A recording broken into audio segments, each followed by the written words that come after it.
friends, and welcome to the channel for what I am very excited to bring you this shave.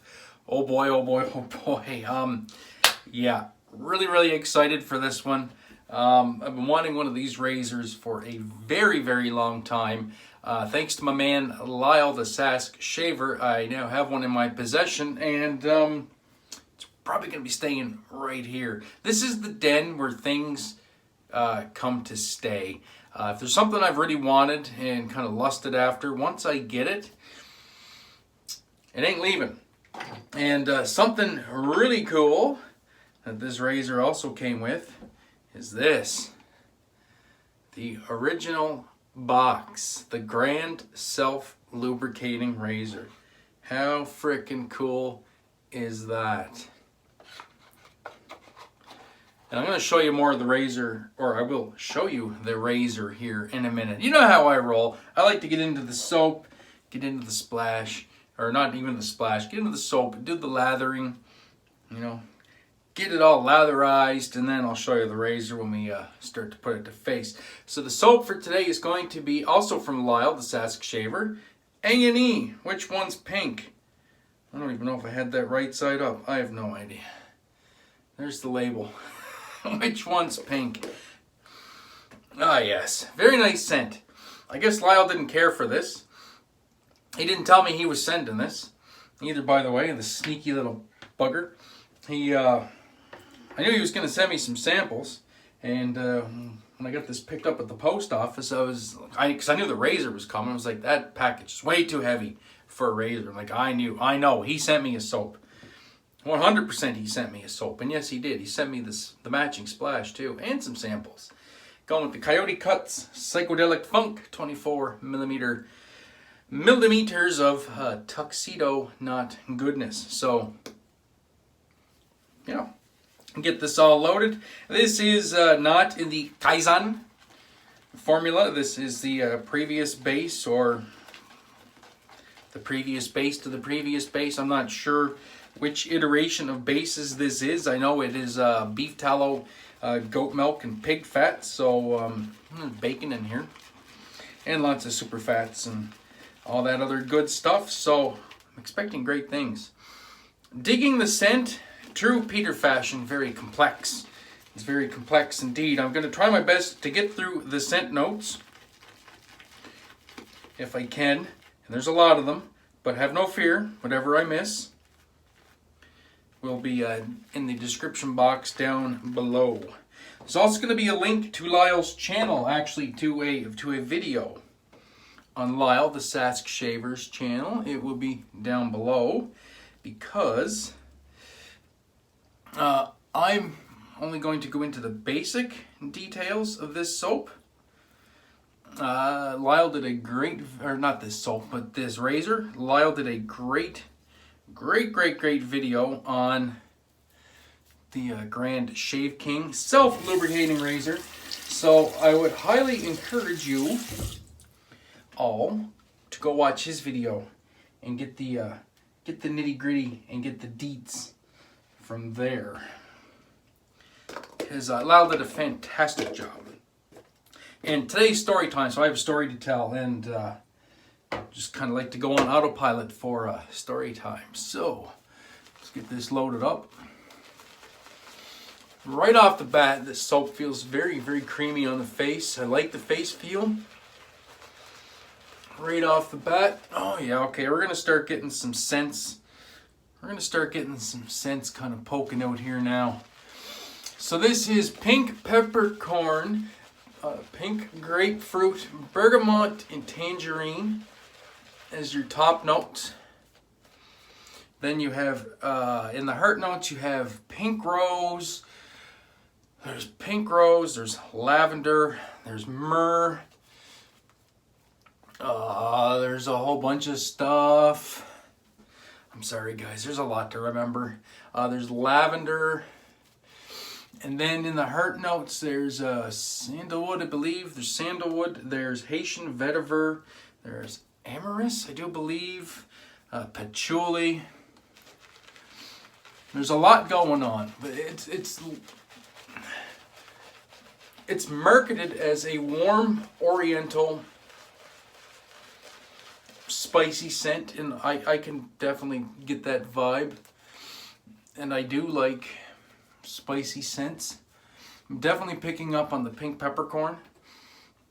I'm not getting a whole lot of citrus out of this. There's musk in here too, is one of the scent notes. Definitely getting the musk.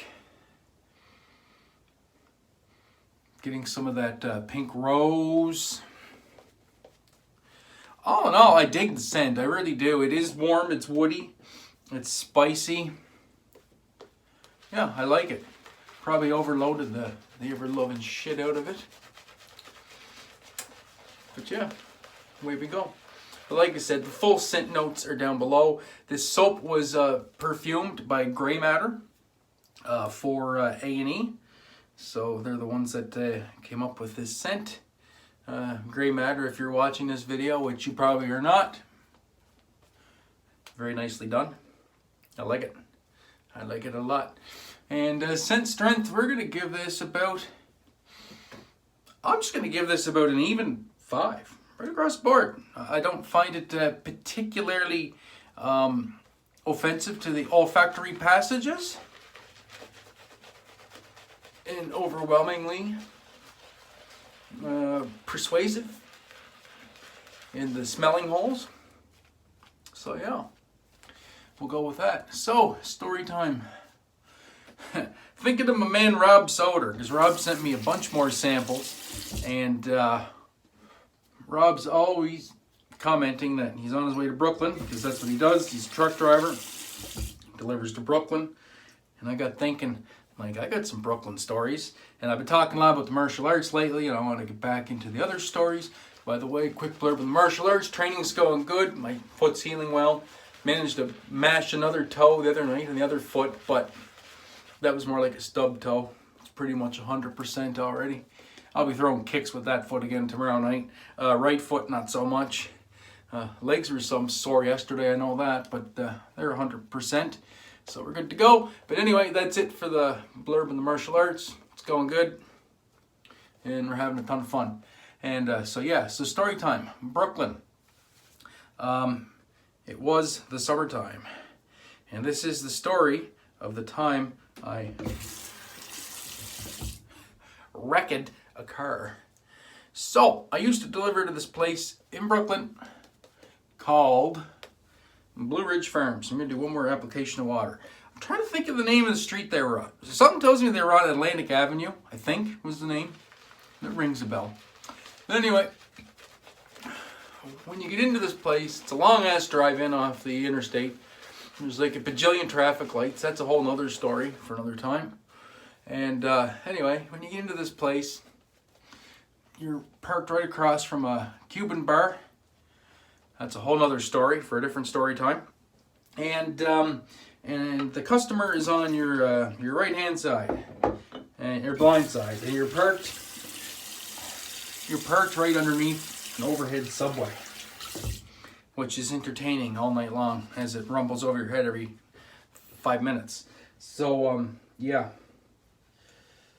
Now we get into the razor. I have a brand new Voss cod loaded in this, but yeah, here we go, boys and girls. The Grand Shave King, the OG. This is what sparked the double open comb of PAA fame and Yaki and Razor Rock. Aluminum handle. This razor's about 2 3/4 inches long, so I like the 4-inch razors, but I don't mind the smaller ones either. And all aluminum handle, nickel plated head. And there you go, the dual open comb.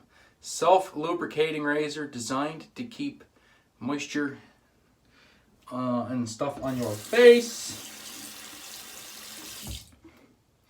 to enable for a wet shave. And as we all know, wetter is better, is it not? All right, that's another story for another time. So, and for a different channel and probably a whole different platform. Anyway, here we go. First swipes. So,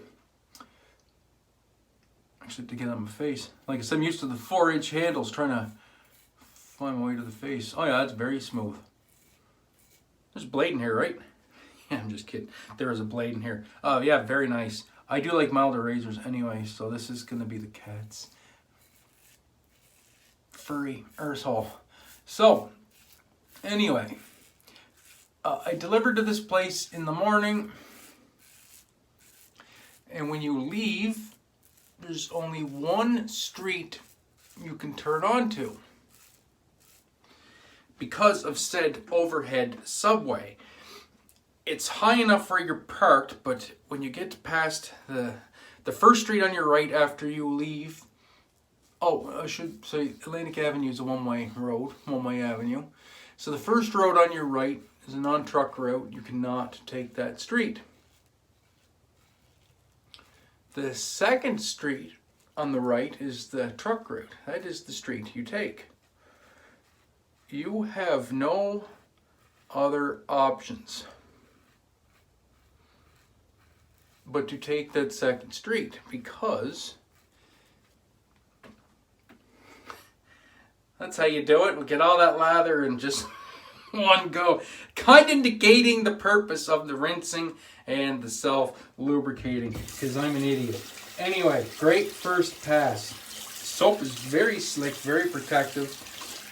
And that razor is very mild and very comfy. Anyway, I digress. Fuck, this is going to be a 30-minute video if I don't start getting to the point here. You can't go any further down Atlantic Avenue past this second road on the right, because the subway is too low to clear it. You cannot get underneath it, and you'll cause, bajillions of dollars worth of damage to infrastructure and, your rig if you try and do that. So you don't do that. When you turn onto this street, there is a sign, that magical sign that people don't read, that says no parking from here to the corner, because of course it's New York City. It ain't the widest street in the world. It's essentially it's a residential street. It's like a 500, 600 meter long residential street that cuts between Atlantic Avenue and then the other main road that goes in the opposite direction, takes you back out towards an interstate. So you got to take this road. There's no way around it. So I do my delivery, and it's the morning, rush hour starting to pick up, so everybody's trying to get out of the city and or that part of the city of Brooklyn and get out to the interstate and all that good stuff. Oh my Jesus Christ, this is smooth. I'm liking this.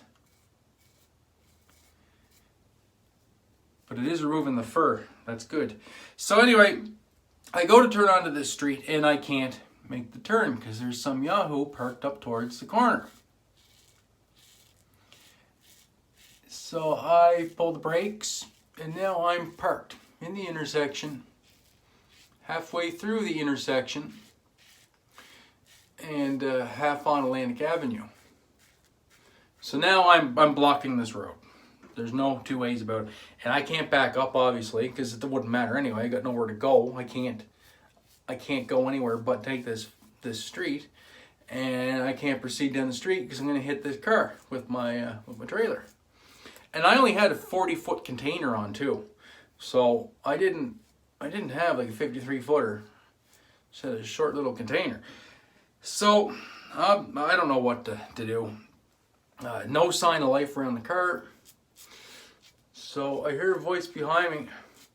Hey. And there's going to be some cursing in this story, but this is verbatim, I promise. This isn't me embellishing. I hear a voice behind me. Hey, what the fuck are you doing? And, I mean, that's not uncommon for New York City. So I turn around to see who this is, and lo and behold,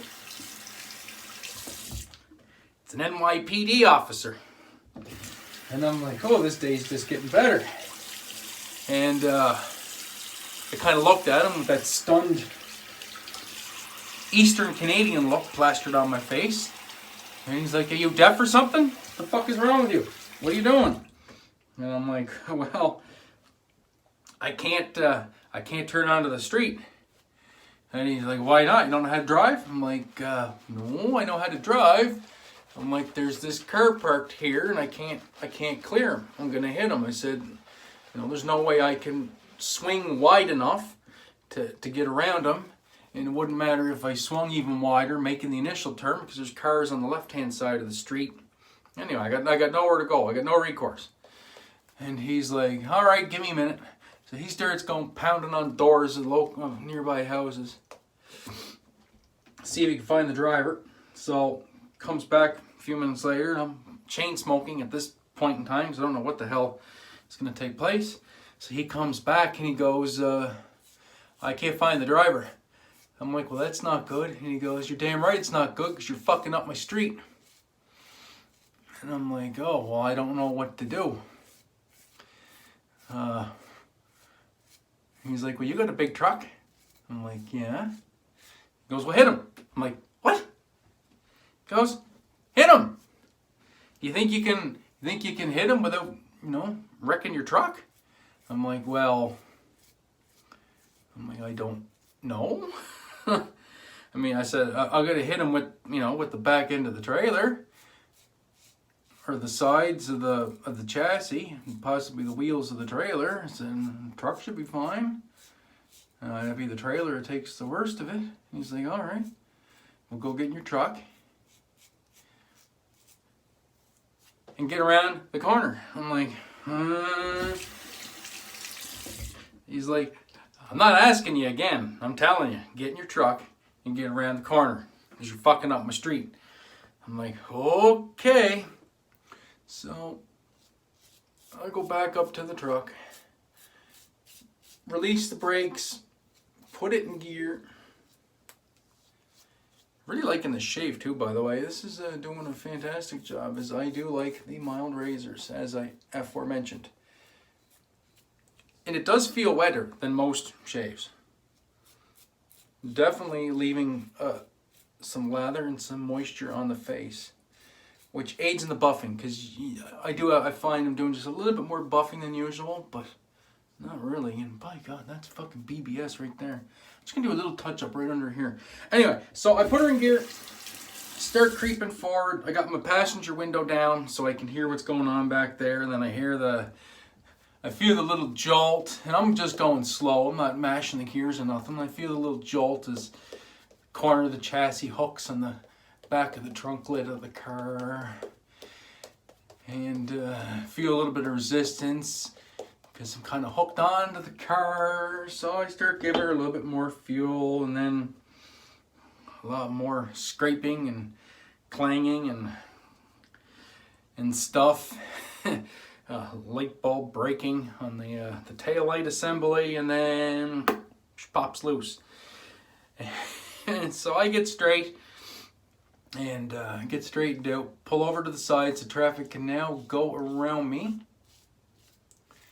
And I go back to look at the carnage. Firstly, I look at the container because they get checked for damage on the way out and checked for damage on the way in. So I want to make sure there was nothing broken on the chassis, like a side marker light at the back end, or a flat tire, or damaging the gen set which hangs underneath. And everything was good there on my end. Do I chance a full across the grain? Yeah, I think I do. Lots of residual slickness on the soap too. It's really good shit. So go back and I look at the car, and the back end of the car is all messed up. Did a real good number on it. And the cop's writing a ticket. And I'm like, what the fuck, man? What's the ticket for? You told me to hit the car. Guy looks at me like I'm probably the stupidest person in the fucking planet right at about that point in time. Says, the ticket's not for you, dummy. The ticket's for him. He can't read the sign. Fuck him. And I'm like, okay. And then he's like, you're still standing here?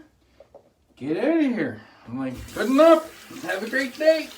So back up to the cab, put her in fucking gear, and drove away. And of course, this is back before dash cams and all that shit too, which is, you know, probably kind of nice. Because I didn't even tell my company. No point. I was just following orders after all. So, yeah, anyway, so that was my story of the time I smashed in the ass end of a car in Brooklyn and was told to do it by a police officer. Generally, when people have guns and they tell you to do shit, you do the shit that they're telling you to do. And that, my friends, was also a fantastic shave. That's going to dehydrate down into a very nice BBS, I am sure. It is a very mild shaver, indeed, which is good because one of the reasons I wanted it was for my cleanup passes after using a straight razor. So after I've already drug a razor across my face 3 or 4 times, I want something nice and mild just to get that last little bit, and that will do just nicely. So that's gonna become the main cleanup razor. 100%. So thank you very much, Lyle. Oh yeah, I forgot to mention the price on this. I'm not telling you guys the price. I know what Lyle paid for it. Lyle charged me exactly what he paid for it, and both of us probably should be thrown in jail for the price that we paid for this, because believe you me, if you find one of these on a PST or on the old eBays, it does not go for the price that we paid. I almost feel guilty, but I really don't, because you know what? If there's a deal to be had, there's a deal to be had, so fuck it. And we're going to go with the matching splash, and right off the bat, the splash is packing a little bit more of that pink peppercorn. It's definitely kicking a little bit more of that vetiver, I think. The rose is definitely popping. The pink grapefruit. The pink grapefruit is really coming through in the splash. Oh, that's very, very vibrant of pink grapefruit. Ooh. Oh, daddy, I like that. Yummy. That was a great shave. Smell very pink. Oh, there's the rose. It's starting to evaporate a little bit. There's some of that rose. Very nice. A bit more of that pink peppercorn coming in down below. I like it. I like it a lot. Yeah, that's definitely staying in the den too. So if any of you chuckleheads are watching this thinking that you may, this may be post up for sale, not a chance. It's going to be a perfect scent for the fall and winter as well. But anyway, guys, that's the shave for today. Thank you very much for tuning in. Like I said, full scent notes in the description below. A link to Lyle's channel on the Grey and Shave Kings. I didn't really talk about it a whole lot. Maybe I'll do another video on it. Probably do another video on it. You know how I roll. And yeah, the A and E, which one's pink? So that's it for today. Thank you very much for tuning in for Wednesday story time. And that's it for me. So until Saturday, be safe, be kind to one another. Most importantly, have a great day and even better shave. We'll catch you in the next one. Peace.